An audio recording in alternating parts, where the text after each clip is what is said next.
البيت الجديد لنادي توتنهام الذي تتسارع وتيرة بنائه بهدف إنجازه قبل انطلاق الموسم القادم.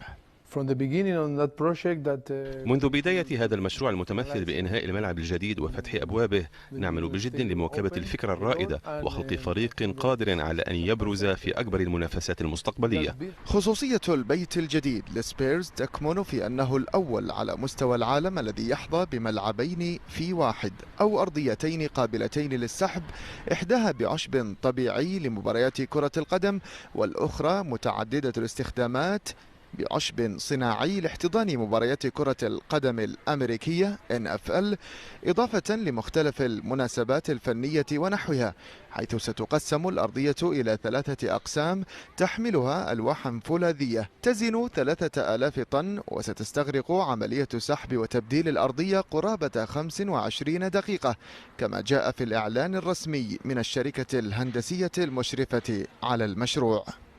عندما تنظر إلى موقع الإنشاء الآن تجد قرابة 8 رافعات تحيط بالملعب على الأقل، وقرابة 800 وحدة بناء، وستبلغ 900 في مراحل قادمة. والأهم من كل ذلك أن المشروع سيضيف قرابة 300 مليون جنيه استرليني للاقتصاد المحلي. تغيير كامل وشامل في شكل الملعب الجديد بل والمنطقة بأسرها، وتصميم استثنائي سيستقطب الأنظار والاستثمارات ليمثل دعامة اقتصادية وجماهيرية بعد زيادة الطاقة الاستيعابية لتبلغ 61 ألف مقعد، متخطيا جاره أرسنال كأكبر ملاعب الأندية في العاصمة الإنجليزية. إبراهيم خضرب، بي إن سبورتس، لندن.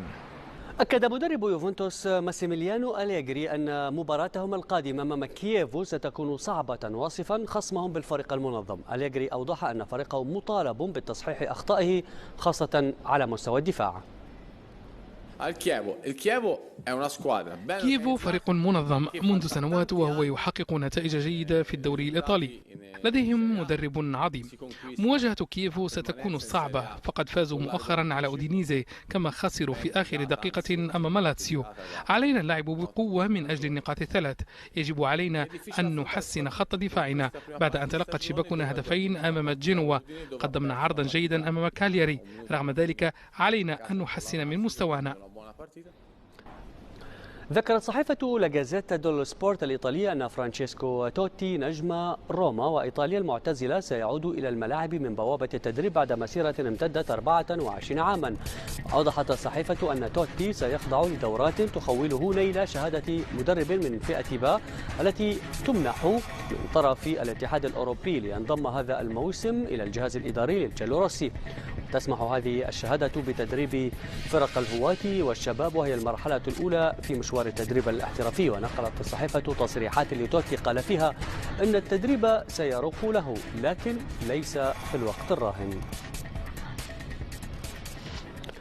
قال المدرب الإيطالي أنطونيو كونتي المدير الفني لفريق تشيلسي إن مباراتهم في البريمير ليج أمام ليستر سيتي لن تكون سهلة، وأن ليستر بدأ قويا في المباريات التي شهدها له. أما كريغ شكسبير مدرب ليستر سيتي فأكد أن المباراة ستكون صعبة جدا أمام حامل اللقب، مضيفا أنه فريق متكامل ولديه لاعبون قادرون على تغيير النتيجة في أي وقت.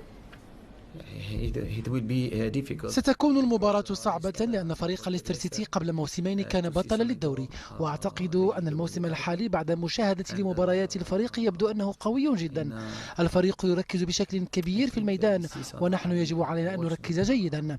بخصوص إيدن هازار فهو جاهز حاليا وهو ضمن التشكيلة الرسمية، إنه يتحسن بشكل كبير ويعمل بقوة ليكون جاهزا، والآن أستطيع أن أعتمد عليه.